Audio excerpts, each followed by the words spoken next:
నిజంగా మీరు ఎడ్యుకేషన్ మంత్రిగా పనిచేశారు. విద్యార్థి నేతగా పనిచేశారు. సో, ఎడ్యుకేషన్ పైన చాలా ఇష్టం మీకు. మనం చాలా సందర్భాల్లో అవును. అవును. మాట్లాడుతుంటాం.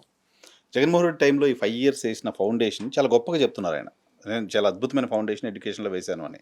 మీకు అనిపిస్తోందా అది అద్భుతమైన ఫౌండేషన్ అంటే అని? ఒక్కటి నాకేమనిపించిందంటే ఫస్ట్ నేను అతను స్కూల్‌లు మూసేసిన దాన్ని భవిష్యత్తులో కోపమొస్తది. హ్మ్. స్కూల్‌లు మూసేసిన వ్యవహారంలో నేను స్కూల్‌లు మూసేయతని నేను అనుకోలేదు. నేను ఎప్పుడూ ఒక విషయం మదన పడేవాడిని. హ్మ్.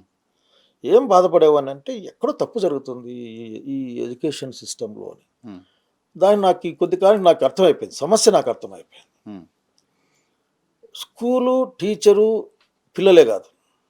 స్కూలు, హ్మ్. పిల్లలు, వాళ్ళకు తగ్గ టీచర్లు వీళ్ళందరూ ఉండాల. హ్మ్. అప్పుడే ఎడ్యుకేషన్ ముందుకెళ్తది. హ్మ్.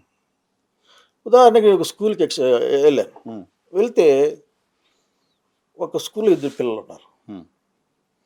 టీచర్ అమ్మ ఒక చిన్న అమ్మాయికి జడేస్తా ఉంది. నేనేమనుకున్నా అంటే, పాపం టీచర్ ఇద్దరే ఉన్నారు కాబట్టి శ్రద్ధగా పిల్లలకి జడ వేస్తున్నారు కదా అనుకోని టీచర్‌ని కొద్దిగా మెచ్చుకొని వెళ్ళిపోయాను. హ్మ్. మళ్ళీ తిరిగొస్తుంటే టీచర్ గారు పాపం అక్కడ రోడ్డు మీద ఉన్నారు.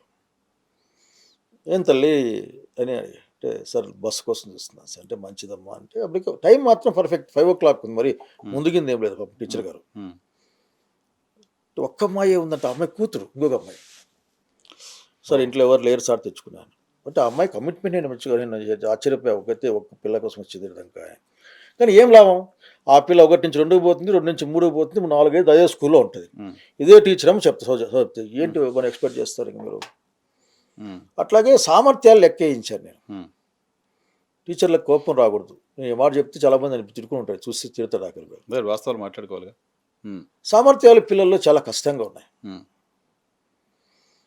ఇప్పుడు నేనేమడిగానంటే మీ పేరు, మీ నాయన పేరు, మీ ఊరి పేరు, మీ అమ్మ పేరు చాలు ఇంకేమొద్దు. హ్మ్. ఆఖరిలో అది ప్రాథమికోన్నత పాఠశాల అయితే ప్రాథమికోన్నత పాఠశాల. హ్మ్. ప్రాథమిక పాఠశాల అంటే ప్రాథమిక రాయండయ్యా అని చెప్పాను. హ్మ్. 80, 90% మంది నేను తగ్గిస్తాను. హ్మ్. తప్పులు లేకుండా ఎవరు రాలేదు. హ్మ్.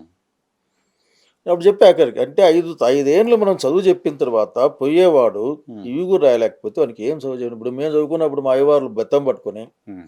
విశ్వక్సేనుడు, సప్తర్షులు, హ్మ్. అష్టదిక్పాలకులు హ్మ్. ఇట్లా రాయమనేవాళ్ళు. రాయకపోతే కొట్టేవాళ్ళు. హ్మ్. ఇప్పుడేమో అసలు దానికి పలికి కూడా వాళ్ళకి చేత కావడం లేదు. హ్మ్.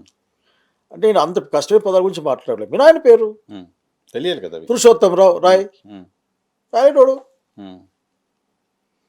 కాబట్టి అవన్నీ చూసినప్పుడు నేను ఒక ఆలోచన చేశాను అప్పుడు. అంటే ఈ రాష్ట్ర విభజన గొడవలు వచ్చిన తర్వాత అయిపోయింది గానీ, హ్మ్. లేదా ఇంప్లిమెంట్ చేసిండేవాళ్ళం. ఆల్రెడీ మండలంకి తీసుకొని డిసైడ్ చేసాం. హ్మ్. ఏంటంటే గవర్నమెంట్ ఎడ్యుకేషన్ ఎక్కడో మార్చాల్సిన అవసరం ఉంది.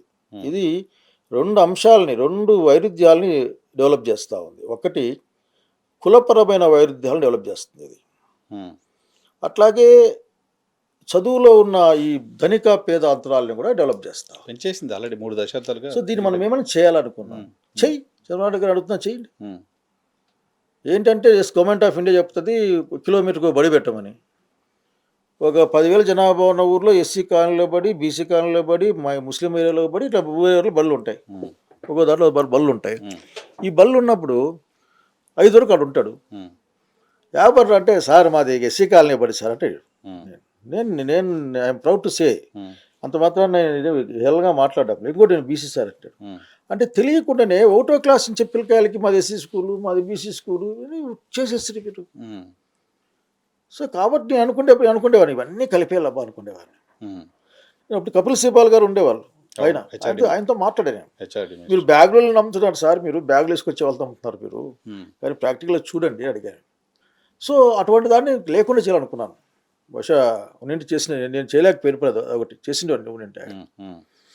ఆ తర్వాత రెండవది ఈ చిన్న గుంపుకి ఒక అయ్యవారు, ఇద్దరు అయ్యవార్లు ఏం చదువు చెప్తారు? హ్మ్.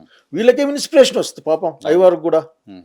ఎన్నో కళ్ళు కంటూ పోతాడు. నేను పిల్లల్ని చేర్చాలా, బావి పౌరులు తయారని పోతాడు. కానీ ఇక్కడ బావి లేదు, పౌరులు లేరు గదా! హ్మ్. సో, ఆ ప్రాబ్లమ్ ఎప్పుడు కనిపించేది. సో, నేను దానికి మేము ఆలోచించేవాళ్ళం. హ్మ్. Government education is residential education. హ్మ్. ఆ దృష్టిలో పెట్టుకొని అప్పుడు కస్తూరిబా స్కూల్ గాని, మోడల్ స్కూల్స్ గాని సూత్రబద్ధంగా వస్తే వాళ్ళు పాడుతా కూడా పక్కలో ఉండేవాడు. అందరూ కలిసి దాన్ని పెద్ద ఎత్తున ప్రెస్టీజియస్‌గా మార్చాం. నా కాలేజీలోనే నియోజకవర్గంలోనే అసలుకి 2-3 కాలేజీలు పెట్టడం, ఆ తర్వాత ప్రత్యేకంగా ఎస్సీ పిల్లకాయలకి, ఆడపిల్లకాయలకి ఒక 13 కోట్లతో ఒక స్కూల్ కట్టడం అని ఏదంటే దాంట్లో భాగం అంతే. చదువుకుంటే బాగుంటుంది కదా హ్మ్. అని. చదువుకోవాలి కదా అని. హ్మ్. మరి చెప్పండి. సో ఆ ఫౌండేషన్ లాస్ట్ 5 ఇయర్స్‌లో పడిందని నేను అంటే దీన్ని జగన్మోహన్ రెడ్డి గారు ఏం చేశారు, దాన్ని కంటిన్యూ చేశారు. హ్మ్. కాకపోతే ఇంప్లిమెంట్ చేయడంలో ఎక్కడో సరిగ్గా అర్థవిధంగా చెప్పలేదేమో అనిపించింది. హ్మ్. హ్మ్. ఈ మధ్య కాలంలో చెప్పడం కూడా అవసరం ఉంది. ఇంతకుముందు ఫలితం వచ్చేదాకా చాలా ఎంజాయ్ చేసేవాళ్ళు. హ్మ్. ఇప్పుడు ఫలితం రాకనే ఆ ఫలితాన్ని చెప్తే ఎంజాయ్ చేస్తుంటే ఆ కాలం వచ్చింది. ఓకే. ఓకే. ప్రజల మెంటాలిటీలో కూడా. హుహు. ఇదది చూడండి, ఇదేస్తే ఇక్కడ ఐకానిక్ బ్రిడ్జ్ కడితే ఇదిగో ఠాక్ అని చూపిస్తారు మీ టీవీ లాంటి దాంట్లో. ఇదో చూడండి అంటే మనకి గ్రాఫిక్స్. కనిపిస్తుంది. హ్మ్. అట్లా అట్లా కాకుండా ఇంకొద్దిగా గట్టి చేయొచ్చు. ఉదాహరణకి నేను అప్పుడు చెప్పాను. ఏంది నేను కట్టించిన స్కూల్ బిల్డింగ్లకి రంగులు వేశారు కదా అని. హ్మ్. ఆల్మోస్ట్ నేను కట్టించిన స్కూల్ బిల్డింగ్లు ఎక్కువ ఉంటాయి దాంట్లో ఇప్పటికి కూడా స్టేట్లో. హ్మ్. రంగులు వేశారు జోక్ అనేవాడిని. కానీ చదువులో అతని ఆలోచనలో ఎడ్యుకేషన్ ఇంగ్లీష్‌లో పెడితే బాగుంటుంది ఈ కాంపిటీటివ్ వరల్డ్‌లో. దాన్ని ఇంకొద్దిగా డిస్కసెస్ పెట్టి ఉండాల్సింది. హ్మ్. బట్ ఇట్లా ప్రైవేట్‌లకి ఇచ్చేద్దాం. కేవలం బుక్కుల్ని గుర్తుపెట్టుకునే ఒక మిషన్ లాగా పిల్లల్ని మార్చేద్దాం. హ్మ్. అది కూడా వ్యాపారమే కదా! సంపద సృష్టి కదా! ఆ సంపద సృష్టి వాళ్ళకి ఇక్కడ కాకపోయినా వాళ్ళు తీసుకునే ఫీజంతా వాళ్ళేం ట్యాక్స్‌లు కడతారా? హ్మ్. కట్టరు కదా! కడతారా ఏమన్నా? డౌటే లేదు మీకు.